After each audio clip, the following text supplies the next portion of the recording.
እኔ ካንተ ጋር ነኝ እያለ እንዴት አድርጎ ይሸሻል ብላችሁ ትገምቱታላችሁ? እግዚአብሔር በቃሉ የታመነ ነው። እግዚአብሔር በኪዳኑ የጸና ነው።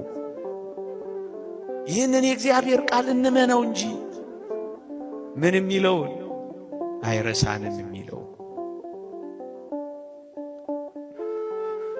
እንኳን እኔና እናንተን ጠባ ለኪዳን መሸ ለቁርባን ባይገባን እንኳን የእግዚአብሔርን ቃል በፊቱ ተነጥፈን የምንሰማው እግዚአብሔር ፍጥረትን እንኳን እንዴት እያስተዳደረ እግዚአብሔር ምድርን እንዴት እንዳረሳ እንኳን አታዩ?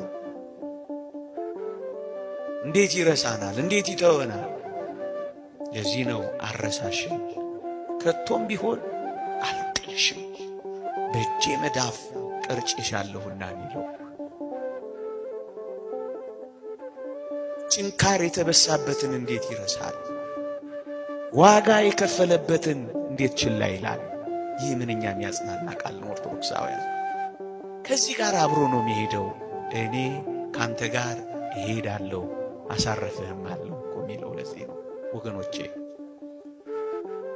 የእግዚአብሔር ሰዎች ስንሆን እመኑኝ እግዚአብሔር ብቻውን የተወው ሰው የለም። እግዚአብሔር ብቻውን የጣለው ሰው ከቶም ቢሆን በመጽሐፍ አላየንም፣ በአባቶቻችንም አልሰማንም። እኛ ነን ብቻችንን ይሆን እየመሰለን የተሸበር ነው። እኛ ነን ብቻችንን ይሆን እየመሰለን የደነገጥ ነው። እኛ ነን ምን ዱብዳ የደረሰብን እየመሰለን የታወክ ነው እንጂማ እግዚአብሔር ፍጥረቱን ረስቶ አያውቅም።